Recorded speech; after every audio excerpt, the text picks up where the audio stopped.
циркуляционный насос, вент установки. Работает с шумом, посторонний шум.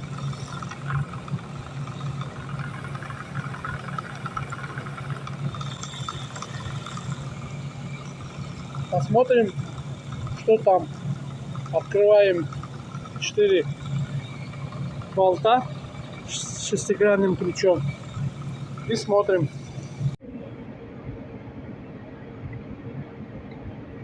Люфт на роторе.